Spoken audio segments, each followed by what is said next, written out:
I'm live. Assalamualaikum warahmatullahi wabarakatuh. Selamat siang.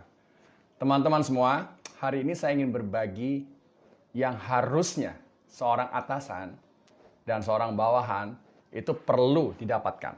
Nah, banyak cerita selama saya menjalani karir 22 tahun di dunia sales dan karir-karir tersebut adalah kebiasaannya memimpin banyak departemen dan memimpin banyak orang.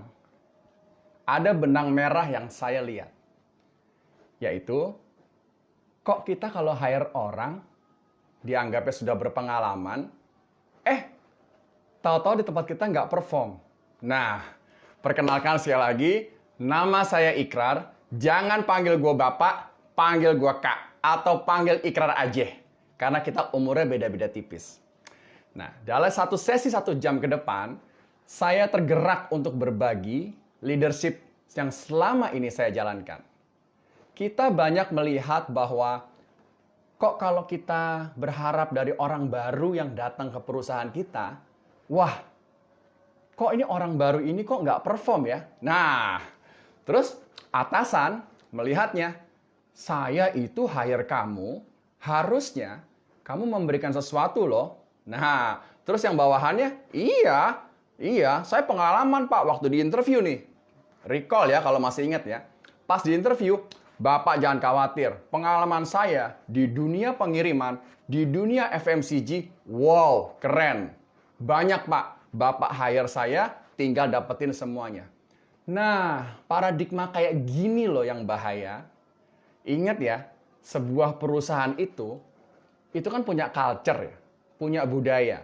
Nah, jangan-jangan orang yang baru datang itu kan dia seperti yang sudah dibesarkan oleh budaya dari luar, kemudian dia dibentuk oleh sesuatu yang dia selama ini meyakini benar. Ingat loh, mau dia di sales, mau dia ada di purchasing, mau dia ada di departemen operation, mau dia ada di mana-mana, yang namanya kalau kita baru masuk dan join ke perusahaan, ada 4 hal yang ingin saya berbagi. Nah, 4 hal ini kritikal. Umumnya, orang hanya mengerjakan yang satu doang nih. Satu doang. Jadi, selama saya melihat perkembangan sekarang banyak loh perusahaan-perusahaan baru tumbuh. Iya, saya kalau di hire, udah pasti dong harus dapat training. Ya, abis itu terus dunia lo berhenti gitu? Ya enggak. Nah, ada 3 lagi yang nggak banyak orang mengetahuinya. Ya, jadi saya Ikrar sekali lagi, nanti setelah selesai saya berbagi, baru kita tanya jawab. Jadi teman-teman, ujungnya nanti, kalau teman-teman sekarang di hiring oleh perusahaan, teman-teman sekarang baru bergabung, atau teman-teman sekarang baru jadi manajer, baru jadi supervisor, baru punya anak buah, yuk kita akan berbagi sesi ini. Sesi ini keren banget karena isinya simple dan yang ngebawain enggak pakai filler. Ae. Lo udah lihat kemarin kan? Nah yuk, jadi ada 4 nih. Yang pertama gini, saya sudah siapin biar kalian gampang nih ngasih note-nya. Saya akan jalankan dari sini.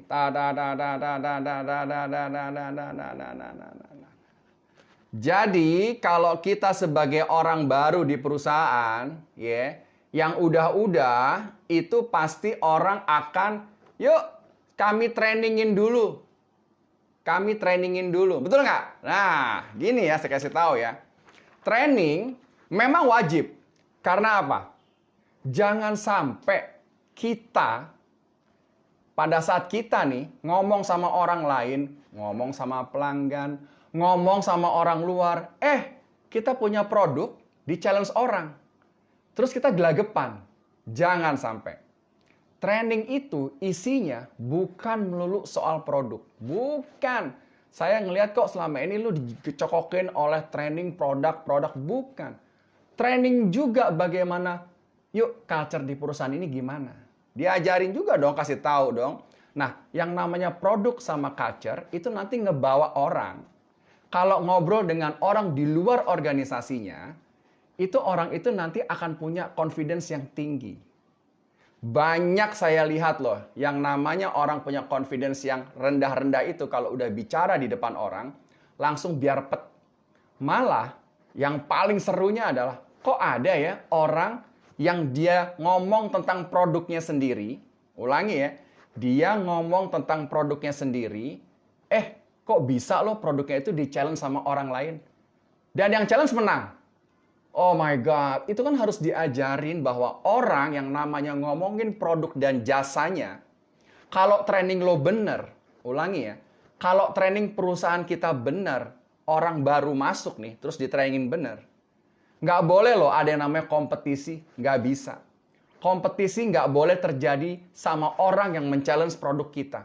Kitalah yang harus mampu menguasai luar dalam. Nah, menguasai luar dalam artinya produk itu kalau sudah ngomongin atau jasa kita nih di depan orang, yuk ngomonginnya ngerti luar dalam. Jadi kalau misalnya ngomong, iya Pak, saya punya 200 kantor cabang. Kalau training lo nggak keren, berhenti doang tuh 200 cabang. Harusnya diajarin dengan 200 cabang, maka sehingga Bapak Ibu yang punya kantor cabang di daerah tidak perlu lagi jauh-jauh dan mengeluarkan biaya besar. Tuh, kalau ngajarin orang harus sampai selevel gitu. Terus kedua, ada lagi nih yang suka sesumbar. Iya Pak, kami berdiri sejak tahun 1975. Gue ngebayangin ya, berdiri sejak 1975. Harusnya lo duduk sesekali ya supaya nggak capek. Kalau lo trainingnya hanya mentok kepada, iya Pak, saya berdiri sejak 1975.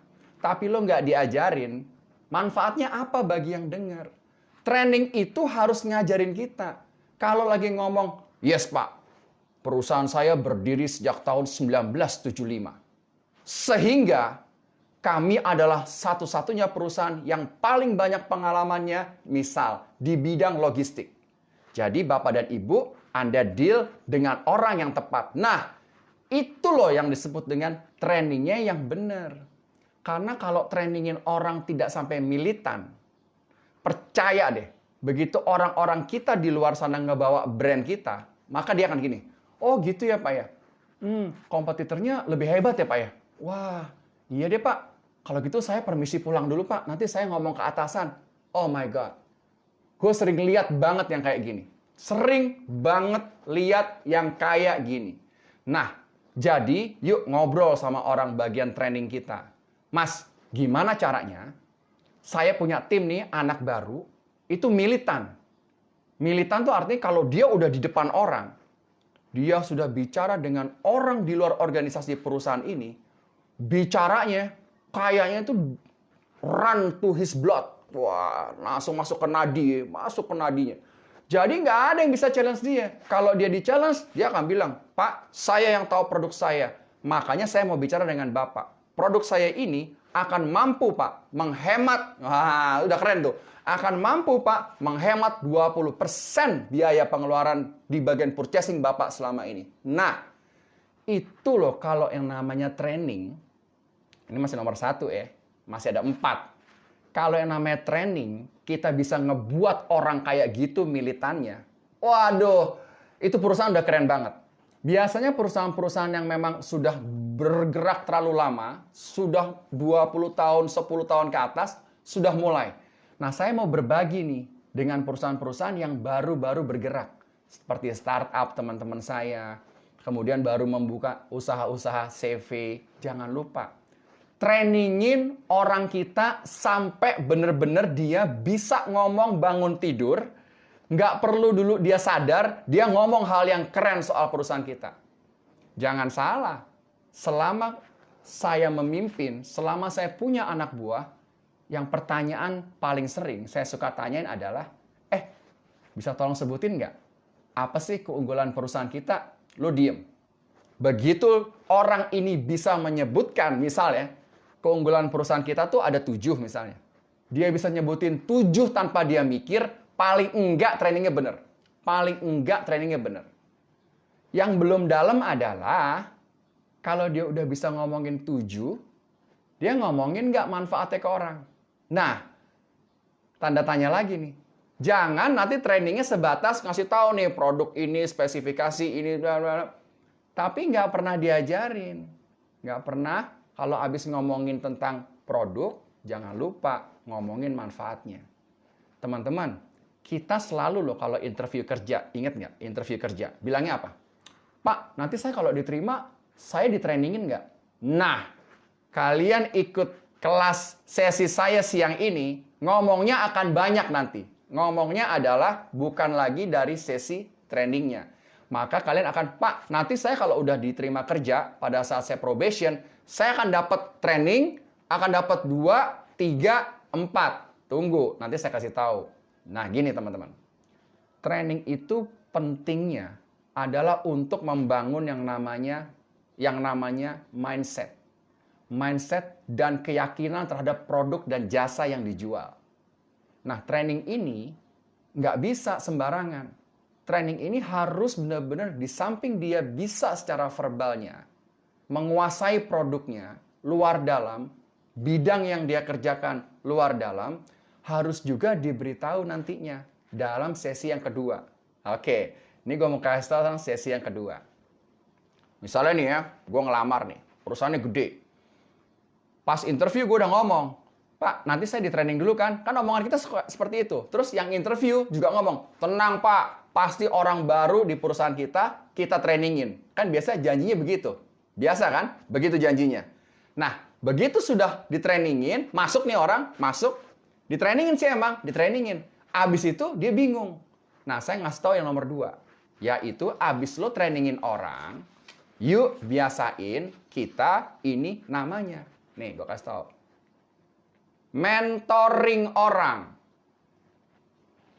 Mentoring orang. Oke, gue mau cerita nih yang tentang mentoring orang. Nggak banyak orang ngomong, Pak, nanti kalau setelah saya masuk, saya habis di-trainingin, nanti di-mentor nggak? Nggak banyak, saya kasih tahu. Makanya saya pengen berbagi siang ini.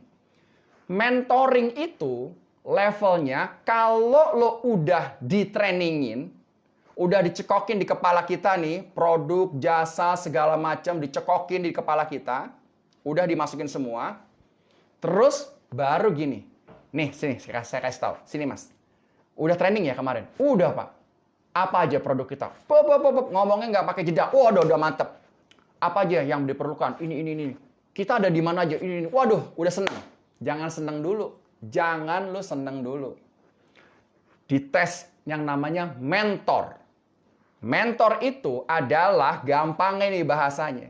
Ini anak dulu ya, kalau sebelum masuk di perusahaan saya nih, anak ini dulu pakainya misalnya mobil Toyo, tit, gue nggak di-endorse, Toyo, tit, gitu ya.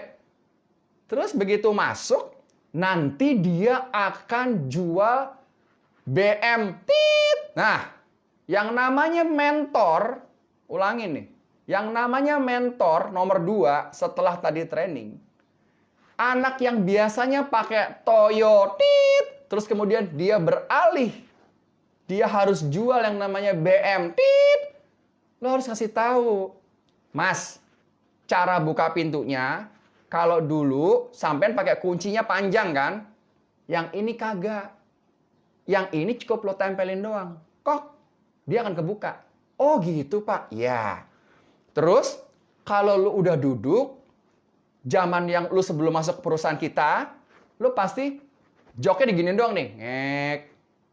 Cuma maju mundur doang. Ngek. Oh iya, Pak, bener. Nah, kalau yang BM tit ini lo bisa bergerak pantat lo, bisa dipanasin, lo bisa ini segala macam, semua ada tombolnya Mas di sebelah kanan. Oh gitu Pak caranya. Iya. Mas, kalau dulu kamu pakai mobil atau pakai produknya yang di perusahaan lama, kalau lagi nyupir nih, cas gitu. Pegel lo punya kaki. Kaki pegel karena harus injek gas melulu. Nah, ini Mas, produk ini nggak ada Mas, injek gasnya kalau udah stabil. Ada namanya tombol cruise control. Cruise. Cet. Kaki lo angkat deh, diem-diem. Jadi teman-teman, kalau kita masuk perusahaan baru, atasan kita jangan cuman bisa, atau kita sebagai manajer, kalau lu punya anak buah baru, Kalau saat interview, jangan cuma ngomongin, iya mas, pasti ntar saya trainingin. Pasti kami ada trainingnya. Tapi sambung dengan, mas, nanti ada mentoringnya. Mentoring itu apa, Pak? Percaya saya, ini kalimat yang nggak semua orang pernah dengar.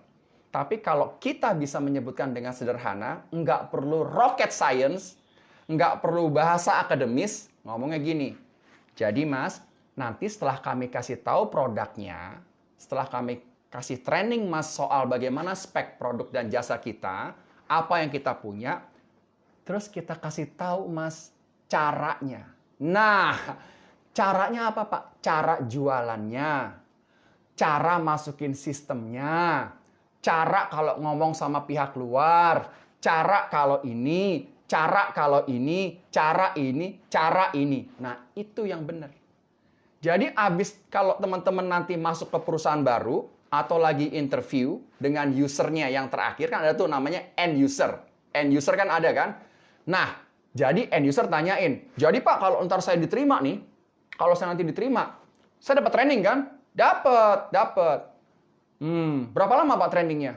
Kira-kira sebulan. Oke, setelah saya training, nanti siapa Pak mentor saya? Tanyain gitu. Dia pasti akan shock kalau dia nggak pernah kenal tuh yang namanya terminologi kayak gitu. Hah? Mentor? Iya dong Pak. Kan saya selama ini kalau ke kantor pakainya Toyota DX Pak. Toyota DX. Bapak tahu kan? Tuh lah tahun 80-an. Tuh, udah karatan semua Pak.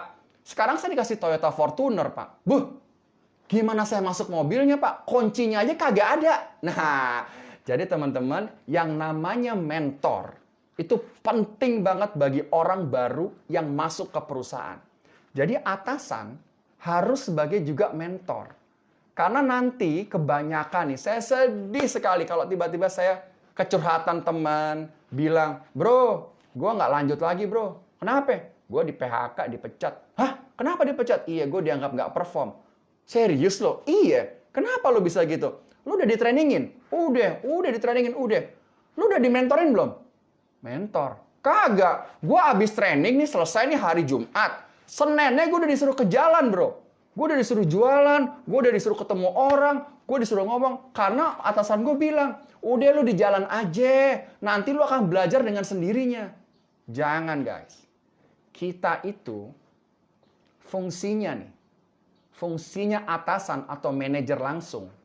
Kalau nggak bisa dapat talent yang bagus, ulangi ya, lu boleh catet nih.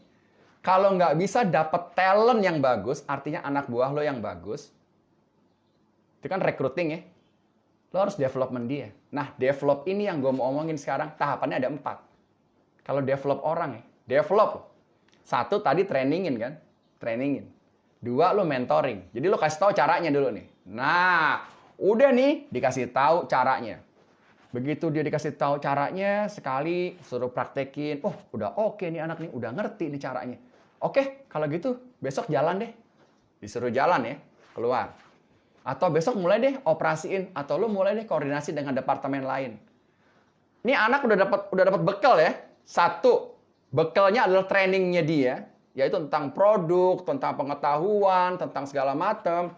Kemudian yang kedua, gue udah dimentorin nih. Ada yang jagain nih anak. Ada yang jagain. Menurut lu tuh anak nyaman nggak? Nyaman. Anak ini ada yang jagain, nyaman gitu ya. Nah terus kalau sudah nyaman, dia kan kerja nih. Kalau dia jadi sales, dia ke jalan dong. Dia visit pelanggannya. Kemudian kalau dia jadi seorang operator produksi, dia akan jalanin mesinnya segala macam. Terus sejalan dengan waktu, dia berbuatlah kesalahan-kesalahan. Wajar dong. Nah, nggak ada orang yang there is no star pada saat kita lahir, betul nggak? Nggak ada orang yang terus jago nge-sales, jago HR, jago operation, jago marketing. Nggak ada. Orang semuanya dari nggak tahu. Karena kita rekrut orang misalnya, kalau yang udah tahu banget, mahal. Biasa kan gitu kayaknya. Mahal banget. Iya bos, tapi dia udah pengalaman. Begitu saking pengalamannya, kalau udah di-hire, ntar langsung kerja, bisa. Jangan. Orang-orang dari luar, kalau nggak mau bikin culture perusahaan lo hancur, harusnya dibenamkan masuk ke organisasi kita, ini harusnya dihajar sama yang namanya culture, yaitu, menamin dia di culture-nya. Jadi nggak bisa tuh yang namanya kalau misalnya kita ngomongin, jangan sampai lupa ya, yang namanya perusahaan itu nggak cuma produk, tapi budaya. Terus kalau udah dibenamin, nomor 2 jangan lupa, lu jagain. Ini anak ke kiri nih. Ini anak ke kanan nih. Kecepatan nih. Rem dikit. Nah, itu fungsi mentoring ya. Kalau udah selesai, 1, 2, lu kan sebagai atasan ngelihat kan, kok nih anak nggak di jalannya. Nah, lu panggil dia. Sini. Besok sama Bapak, kita ada sesi one on one ya, untuk ngobrol. Baru masuk fungsi yang ketiga, yaitu, nih pelan-pelan, mudah-mudahan lu udah pada makan semua kan. Yang ketiga nih, konseling. Konsel. Oke? Nah, konseling. Konseling itu hanya bisa dilakukan konseling itu hanya bisa dilakukan kalau kesalahan sudah terjadi. Namanya juga konseling. Ingat nggak dulu waktu sekolah? Nggak tahu kalau zaman kalian ya, kalau zaman saya dulu namanya guru BP. Kan lo berbuat kesalahan dulu baru dipanggil. Rasanya kalau nggak berbuat kesalahan lo aman-aman aja, nggak pernah jadi targetnya guru BP. Nah sama. Konseling ini bahasa gampangnya ya, kalau di leadership-nya yang saya pernah jalanin adalah, mas, sini mas. Ingat nggak dulu? Ini trainingnya ya, masnya ya, produk-produk kita nih, spek-speknya nih, ini trainingnya, oke? Terus ini caranya ya. Jadi masnya itu kalau buka pintu itu jangan ditusuk kuncinya karena ini sudah keyless. Nah, ya, yang belum pernah punya mobil keyless, saya doain semoga punya nanti suatu saat mobil namanya keyless, nggak ada kuncinya. Kemudian nggak boleh ditusuk nih mas. Nanti begitu ditempel doang, dia keluar, masnya masuk. Jangan nyalain mesin dulu mas. Nanti kan masnya udah diajarin nih waktu saat kita mentor kemarin, udah saya temenin loh.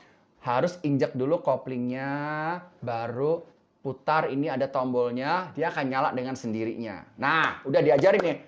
Wah, mas, kok nggak dilakukan? Kenapa masnya masuk mobil lewat jendela? Nah, berarti kan dia sudah melakukan kesalahan. Perasaan saya waktu mentoring dulu, saya nggak pernah ngajarin, mas, kalau masuk mobil lewat jendela. Betul nggak?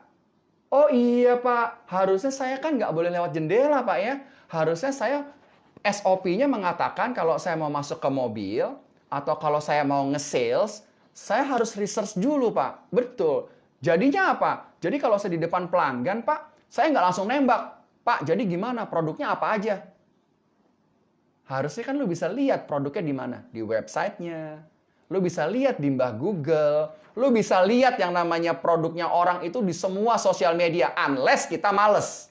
Kan udah gue ajarin. Sering nggak lo atasan ngomong gini? Kan gue udah ajarin lo kalau mau ke customer atau lo mau ketemu orang, lo lihat dulu. Lo research dulu. Kan udah gue ajarin. Kenapa lo tiba-tiba bisa nanya lagi pertanyaan kampungan itu? Nanya produk, nanya di mana kantornya, nanya di mana jasanya, nanya di mana. Kan udah gue ajarin caranya. Oh iya Pak, saya lupa. Terus lo koreksi. Jangan lo lakukan lagi ya. Jadi, saya mau yang habis kita ngasih tahu kamu punya yang namanya produk training. Training ini produk-produk speknya. Kemudian adalah caranya. Nah, sekarang saya sudah benerin kamu nih. Kembali yuk ke jalan yang benar. Ya, bukan hanya dalam soal kehidupan. Ada juga soal pekerjaan. Ya. Nah, kembali ke jalan yang benar. Terus kita lihat lagi nih anak. Sambil dia jalan, sambil dia berlalu, bener nggak? Ternyata kan sebagai atasan, wah, udah nggak pernah buat kesalahan nih anak. Wih, keren banget. Ini anak nggak pernah buat kesalahan lagi. Udah produknya ngelotok, trainingnya, terus caranya dia bener, terus sambil dia berlalu, ini anak nggak pernah buat kesalahan. Gue lulusin deh probationnya. Gitu. Nah, jadi gue belum ngomongin yang keempat ya. Gue baru ngomongin sampai 3. Jadi teman-teman yang merasa baru masuk ke perusahaan atau teman-teman yang merasa baru naik jadi seorang pemegang kekuasaan, misalnya supervisor, udah punya anak buah. Kemudian yang kedua adalah misalnya manajer muda.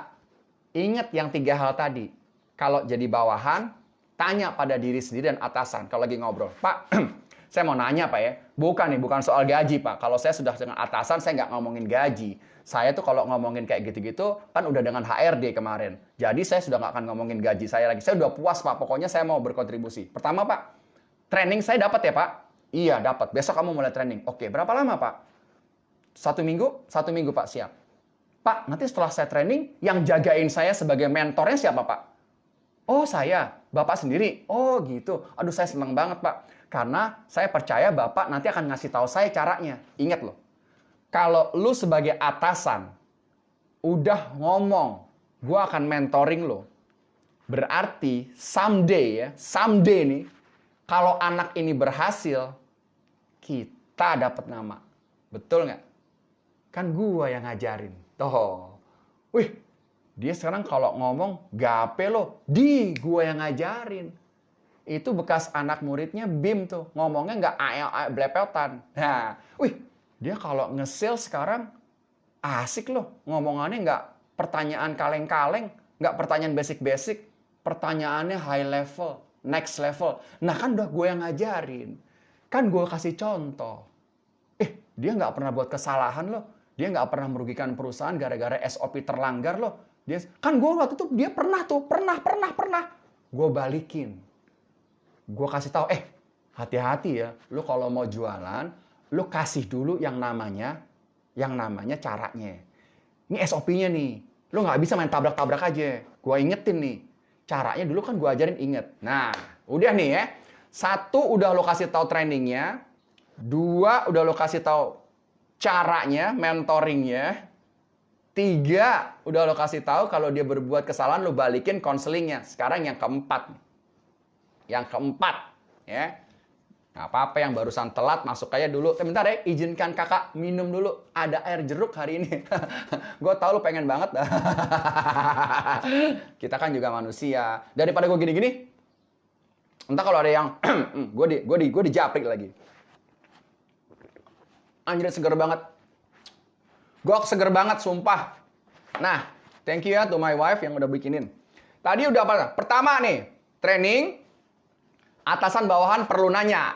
Kedua, mentoring. Atasan bawahan perlu nanya. Ketiganya, counseling. Kalau bawahan berbuat kesalahan, atasan jangan diem aja. Jangan diem aja. Sekarang adalah yang paripurna nih. Yang keempat. Namanya adalah, semoga lu udah pada makan siang. Paling nggak minum jus jeruk kayak tadi. Ya. Maklum anak sultan minumnya jus jeruk. Bukan air putih. Nih. Yang namanya terakhir adalah lu coaching. Semoga lu bisa lihat. Coaching. Nah, jadi teman-teman. Kata yang terakhir ini nggak banyak orang ngomongin selama interview, selama proses rekrutmen, selama proses pembelajaran, selama proses training, nggak banyak. Karena nggak banyak orang dengan pengetahuan skill ini. Nggak banyak. Umumnya, nih kakak kasih tahu ya, umumnya sebagai atasan, cenderungnya kita maunya ngasih tahu aja, betul nggak? Maunya solusinya dari kita doang. Bawahan kita nggak pernah diberi kesempatan melihat solusi dari cara pandang dia. Ini bikin frustasi loh kerja, serius. Ini bikin frustasi kerja. Atasan frustasi, bawahannya enek. Itu kombinasi yang sangat bagus loh. Atasannya frustasi, bawahannya enek. Lo kebayang nggak komunikasinya parahnya kayak apa? Nah, saya ingin berbagi yang keempat. Yang namanya coaching.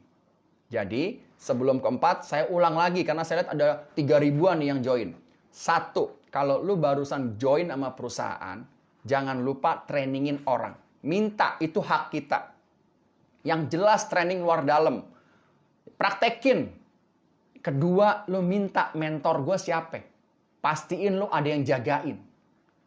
Ada yang jagain itu penting loh, beneran. Nanti kalau lu jatuh nih, lu nggak jatuh sendirian. Itu enaknya. Ulangi ya. Nanti lu bisa quote nih di sosial media lu. Jangan lupa di repost, dikasih ulasannya. Kalau kita jatuhnya nggak sendirian. Kita akan bilang, lah saya diajarinnya begitu Pak. Nah kan enak kan? Enak kan? Enak. Saya diajarinnya begitu Pak. Enak. Berarti lu harus cari mentor. Yang ketiga, kalau lu berbuat kesalahan, lu ada yang mengkoreksi. Konselingnya ada. Jadi minta nih sama atasan. Atau atasan jangan seenak-enaknya lupa. Aduh, anak buah gue nih kagak bisa ngapa-ngapain. Ini gue rasa nih dia ngapain aja. Dia kerja nggak sih? Dia visit nggak sih? Dia tuh Atasannya bilang, Pak, Mas, Dek, Kak, Tante, besok kita konseling ya. Karena ada beberapa hal nih yang saya perhatikan tidak sesuai dengan yang kita ajarin dan yang kita minta dilakukan. Misalnya, lu udah gue ajarin kan kalau visit itu, kalau 4, jangan lu visit ke Tangerang 1, abis itu lu visit ke Sunter 1, abis itu lu visit ke Kerawang 1. Yang ada lu kena namanya wasir. Ya. Pening pala lu macet, ntar lu pulang marah-marah sama keluarga lu karena lu kecapean. Kalau visit satu area kan udah gue ajarin. Ingat nggak omongan gue? Kan udah gue ajarin. Itu namanya mentor tuh. Nih, satu area industri. Lu visit di sana. Kalau udah selesai, besok lu pindah lagi area yang ini. Lu telusurin tuh. Jadi lu nggak pusing, meeting lu enak. Terus kalau udah 1, 2, 3, kita semua udah lakukan. Anak ini nggak kemana-mana. Dia stabil aja. Kadang-kadang jatuh dikit, naik lagi, jatuh dikit. Dia nggak kemana-mana. Baru yang keempat, coaching. Coaching itu bahasa gampangnya adalah gini. Misalnya gue panggil ya. Misalnya gue panggil nih. Coba Andini, sini. Andini gimana ya caranya untuk meningkatkan visit ya? Misalnya. Lo diem.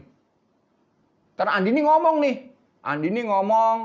Ya, terus Alfa Rizik ngomong misalnya, saya pengen visit dari 6 ke 7 Pak, minggu depan. Oh jadi lu mau ningkatin visit lo? Iya 7 Pak, 7 ya, 7. Lu catet. Jangan lupa kalau coaching, sesi coaching itu lo catet. Jangan cuma ngobrol nggak dicatet. Catet ya. Jadi Andini, ya Andini kan ada namanya Andini nih, tuh ada kan Andini di sini. Lo visit berapa? 7. Oke.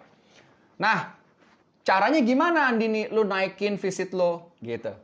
Oh, saya akan gini, Pak. Saya akan melakukannya nih minggu depan. Oh, minggu depan lo mulai lakukan? Iya, minggu depan. Tulis. Nah, terus menurut Andini ya, prioritasnya akan gimana lagi nih selain yang tadi visit? Oh Pak, saya akan memastikan, saya akan memonitor, memonitor leakage perusahaan dari customer yang existing Pak. Oke, gimana caranya? Ya Pak, saya akan melakukan cycle visit yang tadinya 1 kali sebulan menjadi 2 kali sebulan. Kapan lo akan mulai lakukannya? Saya akan mulai lakukannya Pak minggu depan tanggal 8. Oke, minggu depan tanggal 8. Tanyain lagi. Jadi misalnya nih, gue lihat lagi di sini. Misalnya ada Rozan Biola nih ya. Anak buah gue yang lain lagi. Gue tanya lagi, Rozan. Jadi gimana caranya biar bisa achieve bulan ini? Wah, gini Pak caranya. Jadi saya akan memastikan sisir dulu area Jakarta Timur selama 1 minggu Pak. Target saya sih bisa nih Pak kira-kira 100 pelanggan. Tulis tuh semua. Tulis. Oh gitu. Terus apa lagi? Nah nanti Pak minggu kedua saya sisir daerah Jakarta Selatan. Minggu kedua. Ini saya targetkan kira-kiranya ya 300 pelanggan Pak. Oh gitu. Oke. Terus apa lagi yang kamu lakukan berbeda? Nah atasan. Ulang ya. Atasan atau calon atasan selalu biasakan mulutnya. Ngomongnya apa sih yang akan kamu lakukan berbeda. Terus lu diem. Jangan lu gatel mau ngasih solusi sama anak buah kita. Jangan. Itu nggak akan membuat anak buah kita jadi orang yang benar-benar bisa mengatasi permasalahannya dengan solusi dia sendiri. Kadang-kadang kita gatel kan sampai mau gigit tangan gitu. Aduh kok gitu. Jangan. Jadi coaching itu ilmunya kalau sama anak buah, kita hanya nanya dengan pertanyaan terbuka, terus sambung dengan pertanyaan tertutup. Nih, kalau yang pada belum tahu ilmunya ya, kakak kasih tahu nih yang pertanyaan terbuka tertutup. Pertanyaan terbuka itu selalu disebutkan dengan misalnya, jadi bagaimana nih Ronaldo official akan, misalnya ya, akan mencapai targetnya di bulan depan? Oh Pak, saya akan gini. Itu pertanyaan terbuka. Bagaimana? Atau lu bisa lagi nanya misalnya, langkah-langkah yang akan diambil menurut kamu untuk memperbaiki performance kamu itu apa saja ya? Nah, langkah-langkah yang akan diambil. Terus dia ngasih tahu, gitu. Atau pertanyaan terbuka lagi, ditanyain lagi. Kalau menurut kamu yang paling prioritas, 5 deh yang paling prioritas apa saja ya? Nah, itu pertanyaan terbuka. Habis nih anak ngomong pertanyaan terbuka, baru lo bungkus dengan pertanyaan tertutup. Dengan diawali dengan kata-kata, oke, jadi kapan lo mau lakukan? Asik kan? Kapan? K-A to depan. Kapan lo akan lakukan? Minggu depan, Pak. Iya, minggu depan kapan? Senin apa Selasa? Rabu, Pak. Rabu. Lo tulis Rabu. Rabu. Oke. Terus lo ngomong lagi. Jadi kalau untuk memperbaiki kamu punya kegiatan untuk misalnya untuk presentasi di depan customer, kamu mau ngapain? Saya akan belajar, Pak. Saya akan belajar presentation skill. Saya akan belajar public speaking, Pak. Saya akan. Dengerin dulu, dengerin. Lo catat dengerin. Terus hantam dengan pertanyaan close ended. Jadi, kapan kamu akan lakukan? Nah, kapan lagi kamu akan lakukan? Terus tuh ya, setelah selesai Kak, tanya jawab ini, ingat, coaching hanya mensummary, tidak memberikan, ulangi ya, dia tidak memberikan solusi loh. Solusinya harus datang dari mulutnya orang yang lo coaching. Solusinya harus datang dari bawahan lo sendiri. Bukan dari atasannya. Ingat ya, kakak kasih tahu nih. Hal yang paling kita semua benci adalah, ulangi ya. Semua yang paling kita benci pada dasarnya adalah manusia nggak mau disuruh. Betul nggak? Coba gue mau tahu, bener nggak? Manusia nggak mau disuruh. Siapa di sini? Misalnya, ada Pak Johan satu visual ya, jangan lupa ya, besok lu mesti visit si ini, jangan lupa, jangan nggak visit ya. Orang tuh benci bos yang namanya disuruh, benci. Orang itu maunya ngerjain berdasarkan menurut dia, tapi jadi bawahan juga jangan bego-bego banget. Misalnya, udah tahu rata-rata orang misalnya sehari visit itu misalnya rata-rata kalau areanya bener, lu udah kasih tau caranya tadi kan di dalam mentoring. Kalau area bener tuh rata-rata lu bisa visit 5. Anak buah lu yang biasanya visit cuma 2 sehari. Terus ya ini atasannya karena atasannya nggak bisa tekniknya untuk mengencourage anak buah. Anak buahnya 2 nih visitnya rata-rata sehari. Tapi lo tahu nih, orang lain di daerah situ bisa 5 atau 6. Oke? Terus atasan nanya, jadi menurut Randy Bahri, kalau visit lo cuma 2, menurut lo minggu depan lo bisa improve berapa visit lo ya? 3 deh Pak, 3. Wah, 3 ya? Hebat lo, 3. Bener ya 3 ya? 3. Padahal lo tahu rata-rata orang bisa 6. Harusnya atasan kalau coaching, itu isinya challenge anak buah lo. Ini ya bagi semua teman-teman yang baru punya jabatan atau nanti kelak akan punya anak buah, lo challenge anak buah lo. Gini, cara men-challenge-nya gampang. Oh 3 ya, jadi lo akan naik dari 2 ke 3 ya. Sekarang gue tanya deh, itu ya di perusahaan pesaing kita ya, yang saya dengar nih, perusahaan pesaing kompetitor, itu timnya bisa loh, dia visitnya sampai 6 loh per hari. Itu menurut Randy gimana ya? Selesai kan? Itu artinya lo challenge orang. Terus lo gini lagi. Jadi Ren, menurut lo bisa nggak memperkecil gapnya? Bisa nggak kira-kira? Bisa Pak. Kalau udah dia ngomong bisa, jangan berhenti. Tanyain lagi. Jadi Ren, gimana caranya? Nah, udah selesai nih coaching ya. Gue akan selesaikan 12.45 deh, biar kita bisa ngobrol dan tanya dan jawab. Jadi, kalau tuh anak udah nyelesain semua yang dia omongin, pengennya, tapi ingat, atasan harus punya benchmark levelnya. Kalau benchmark rata-rata timnya performanya 90%, ini anak performance-nya hanya 40%, terus dia janji akan memperbaiki jadi 50%, kita jadi atasan jangan puas. Kita challenge lagi. Bro, gue paham area lu tuh sebetulnya keren banget. Gue paham bahwa sebetulnya di area lu tuh banyak yang bisa dikembangkan harusnya. Menurut lo, pendapatmu gimana ya cara ngedeketin paling enggak di levelnya ya di bawahnya 80-70% lah. Iya deh Pak, saya akan. Nah, dia mulai lagi nih ngomong saya akan ya. Lo tulis. Habis lo tulis yang tadi lo tulisin semua, lo tanda tangan berdua. Paham ya? Ini coaching, men. Lo tanda tangan berdua. Jadi dikasih tahu nih. Jadi kayak Indomobil Surya, ya hari ini saya confirm nih dengan kamu. Jadi kamu akan melakukan visit tambahan lagi 5. Dari yang biasanya kamu cuma 2. Kemudian kamu akan lakukan minggu depan. Nah caranya kamu akan calling dulu customer pagi-pagi. Kemudian kamu akan confirm emailnya jam 9. Terus paling telat kamu jam 9.30 akan keluar dari kantor untuk visit atau kamu melakukan Zoom call. Nah, ada lagi nggak yang saya lupa? Nggak ada, Pak. Challenge lagi anak buah lo, men. Jangan terus ditutup coachingnya.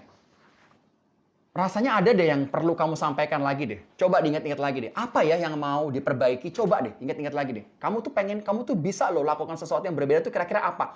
Pancing pertanyaan terus kalau ke anak buah kita. Oke? Kalau dia udah ngomong, oh iya Pak, saya nanti akan entertain customer deh Pak. Saya kemarin tuh nggak pernah entertain sama sekali Pak. Makanya saya kehilangan customer setia. Oke, jadi lo akan entertain customer. Berapa nih entertain customer-nya, berapa banyak? Lalu ngomongin gitu. Udah nih, yuk tanda tangan. Tanda tangan berdua. Oke? Selesai tanda tangan berdua, terus dikasih bawahnya summary. Summary-nya gini. Besok kita coaching lagi ya di bulan depan. Nanti kertas ini kita akan jadikan dasar kita ngobrol lagi. Setuju? Setuju. Udah nih, lo diemin kan? Karena udah coaching. Lo sebulan diemin atau terserah. Mau coaching mingguan, 2 mingguan, 3 mingguan, sebulan terserah lo. Begitu bulan depan anaknya enggak lagi berkembang, sama nanyainnya. Tapi nanyainnya disertai dengan surat peringatan. 1. Nah gitu loh caranya kalau jadi atasan. Jadi kalau anak lo udah janji sorga, terus dia nggak bisa memenuhinya, langsung bungkus dengan surat peringatan 1. Oke? Itu loh tekniknya. Bukan tiba-tiba ujuk-ujuk, nggak lo pernah coaching, nggak lo pernah gini-giniin, tiba-tiba lo kasih dia SP. Itu zolim harusnya. Oke? Nah, jadi seperti itu nih modelannya. Nah, terus tiba-tiba nih, gue kasih tau lagi nih yang tadi di awal, yang pada telat datangnya. Ulangi ya. Yang saya omongin 4 hal ini adalah fungsi development sebagai atasan atau manajer. Ulangi ya. Fungsi development sebagai atasan atau manajer. Jadi kalau fungsi yang pertama, kalau lo ngerekrut orang, udah nggak beres, lo harus ngedevelop orang. Isinya develop ini adalah 4 hal. Yang tadi gue ajarin. 1 adalah training. 2 adalah apa tadi? Ya, mentoring. 3 adalah counseling. 4 adalah coaching. Jadi sebagai atasan dan anak buah saling ngingetin yang 4 hal ini. Kemudian kalau udah nggak bisa diapa-apain lagi, lo udah kasih SP1, dia masih belum gerak juga. Lo udah kasih SP2, belum gerak juga. Lo udah kasih SP3, belum gerak juga. ujung-ujungnya lo harus yang terakhir adalah dismiss dia. Jadi kalau seorang manajer atau atasan nggak berani melakukan yang namanya dismiss, atau rasanya kita sudah nggak bisa lagi bekerja sama deh. Perusahaan sudah memberikan training, sudah memberikan mentoring, sudah memberikan coaching, sudah memberikan counseling terus coaching. Namun kami melihat perkembangan Anda selama 3 bulan ini belum juga di level yang kita harapkan. Nah, orang ini udah siap. Gitu loh. Jadi orang ini bilang, waduh gue seneng banget di perusahaan itu. Perusahaannya keren banget. Dia ngejalanin yang namanya training, dia ngejalanin yang namanya mentoring, dia jalanin yang namanya counseling, dia ngejalanin yang namanya tadi yang terakhir adalah coaching. Jadi gue emang harus pergi karena gue nggak bisa perform. Gue udah coba tapi nggak bisa juga. Memang gue bukan di sana. Nah, at least dari kacamata pegawai kita atau staff kita atau bawahan kita, dia tidak merasa dizolimin. Karena kita sudah melakukan fungsi sebagai atasan, itu ada 4 hal tadi, yaitu training, yang kedua adalah mentoring, yang ketiga adalah counseling, dan yang keempat adalah coaching. Nah, jadi kalau udah lakukan semua, anak buah lo hebat nih, bus! Siap-siap lo sebagai atasan kena wanginya juga. Tapi kalau udah lo lakukan semuanya, terus tiba-tiba anak buah lo zut! Siap-siap juga sebagai atasan lo kena baunya juga. Nah, jadi teman-teman, yang namanya atasan sama bawahan itu berkomunikasinya harusnya adalah 4 hal itu. Jadi kita kalau mau bekerja sama dengan orang kalau jelas, kadang-kadang nih yang paling lucu adalah orang pergi meninggalkan perusahaan, di ujungnya juga dia nggak tahu kesalahan dia apa. Karena simple nggak pernah yang namanya melalui 4 hal tadi. Kalau training saya rasa semua ngalamin ya. Tapi belum tentu pernah ngalamin mentoring. Belum tentu yang namanya pernah ngalamin yang tadi counseling. Dan yang ketiga yang belum tentu pernah ngalamin coaching. Yuk, 12.47. Kalau lu ada pertanyaan, gue akan senang hati untuk menjawab. Sambil gue nunggu pertanyaan-pertanyaan kalian, kita nikmati lagi jeruk ini. Nah, ada yang mau tanyain? Atasan bawahan harus matching biar enak dilihat. Betul.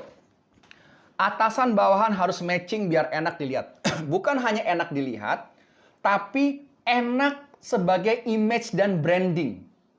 Ingat loh, dalam setiap yang namanya grup WhatsApp, gue ulangin nih, grup WhatsApp, itu pasti ada yang atasannya ada, sama atasannya nggak ada. Nah, hati-hati loh, kalau lu udah jadi atasan, gue yakin sih, yakinnya. Pasti kalau lo ngeluarin kebijakan tertentu, lo action tertentu, pasti ada grup WhatsApp yang akan ngomongin lo. Waduh, gokil Pak Ikrar, gila tadi pagi dia bla bla bla bla. Gue namain itu adalah grup WhatsApp Tupperware dalam Tupperware. Lo tahu ya, lock and lock. Jadi Tupperware-nya ada di dalamnya lagi yang nggak ada lu-nya. Ya, jadi gitu. Terus ada pertanyaan, seberapa lama sebaiknya atasan menemani pas mentoring, Kak? Nah, gini, mentoring itu sebetulnya juga disepakati. Jadi dalam orang mau kerja sama kita atau orang baru dikasih tahu, Mas, nanti Mas akan melalui training sebulan. Nanti Mas akan melalui mentoring sebulan. Nanti Mas akan mengalami counseling sebulan. Nah, habis itu baru kita harus masuk tahap coaching. Nah, kalau kesepakatannya sudah jelas di awal, yang nggak jelas itu kadang-kadang kesepakatan di awalnya. Nah, hebatnya karena si atasan tidak pernah punya skill yang namanya mentor, jadi dia nggak ngasih mentor, anak buahnya juga nggak merasa perlu. Nah, itu yang salah. Itu nggak boleh. Jadi harus ngingatin nih anak buah, Pak, saya belum di mentoring loh. Pak, saya belum di counseling. Pak, saya belum di coaching. Ingatkan. Oke, ada pertanyaan lagi nih. Coaching terkait dengan target. Bagaimana dengan kondisi COVID saat ini banyak target? Oke, gini.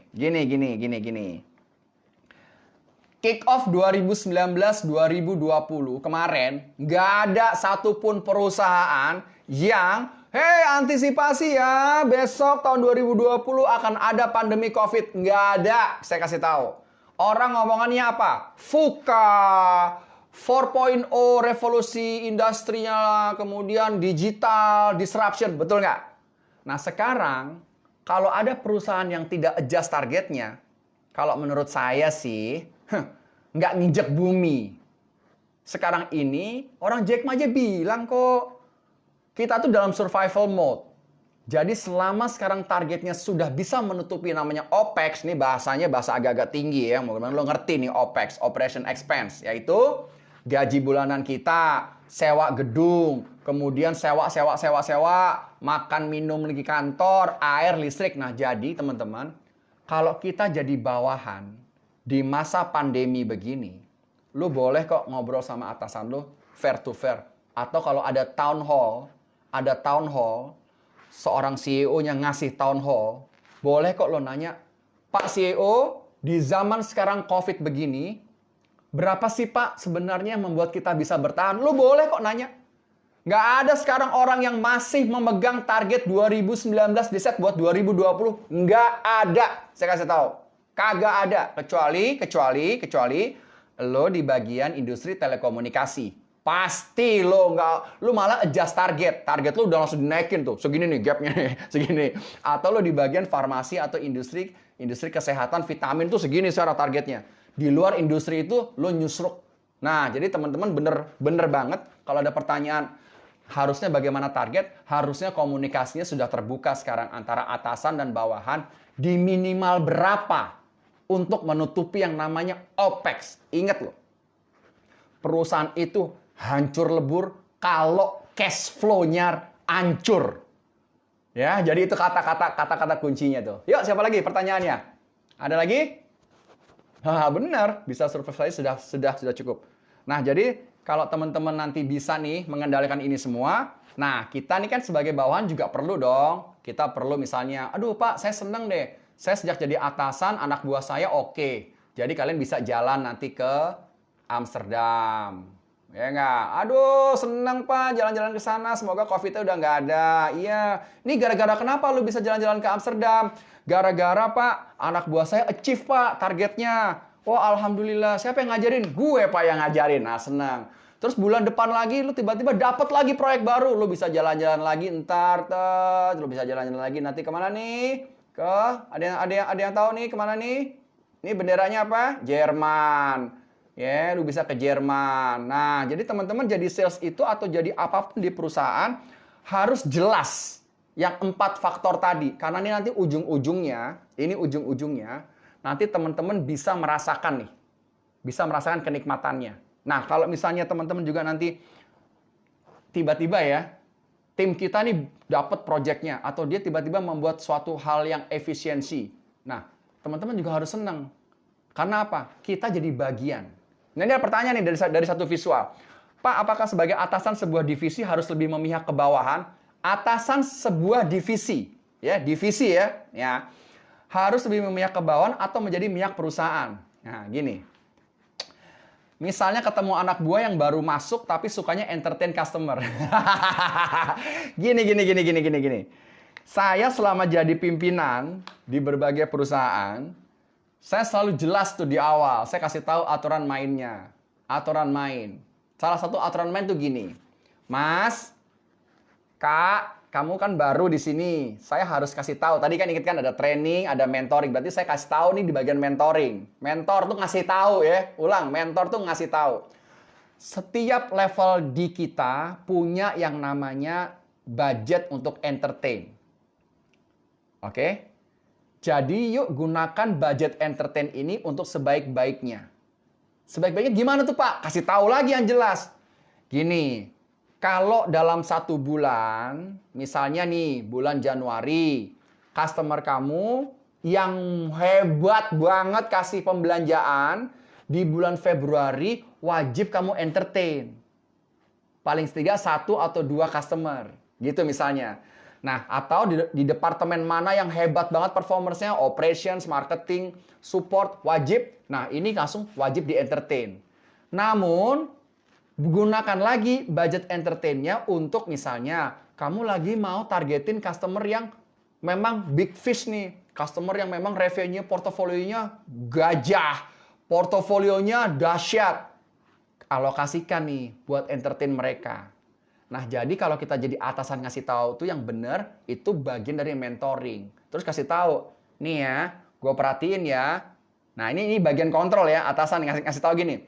Gue perhatiin ya, kok lo setiap kali entertain, lo entertain mulu si ini ya, si Mas Roni sama atau yang laki, kalau gue perhatiin lo entertain si April melulu ya, April Sudiryo ya. Kok lo tiap kali kesana lo entertain dia mulu ya? Itu customer lo pacarin atau gimana? Nah, itu yang namanya konseling. Jadi konseling itu lo merasa ini adalah keluar dari jalurnya, padahal April ini revenue-nya dengan perusahaan kita nggak ada sepernya, tapi lo entertain dia melulu, gitu. Nah, inilah bagian dari konseling. Lo ngasih tahu bahwa itu salah. Ingat nggak? Dulu pernah gue kasih tahu lo kalau entertain perusahaan adalah yang top kontributor sama yang opportunity-nya paling gede. Nah, jadi teman-teman, kalau atasan tidak bisa mengemukakan ekspektasinya pada saat dia rekrutmen orang, itu bagian dari kesalahan dia. Itulah yang saya bilang, orang yang baru keluar selalu yang namanya bawa budaya orang lain. Nah, gitu ya. Jadi teman-teman, kalau misalnya siang ini sudah cukup membawa insight, saya sih pribadi terima kasih. Jadi saya paling tidak sudah berbagi sama kalian. Saya ulangi, kalau lu dapat bagian masuk ke perusahaan baru, ingat yang pertama adalah 1, pastikan lu dapat training. Oke?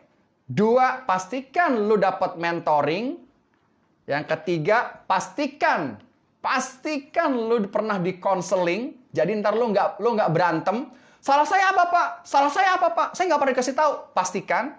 Terus yang keempat, pastikan lu pernah di coaching. Nah, semoga kita semua jadi sukses di masa depan, bertahan di COVID, dan semoga kita semua nanti bisa juga yang mau pergi haji dan umroh, silahkan.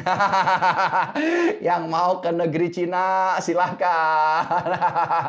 Oke guys, terima kasih. Assalamualaikum warahmatullahi wabarakatuh. Selamat siang, salam dari Bicara Itu Mudah. Thank you guys.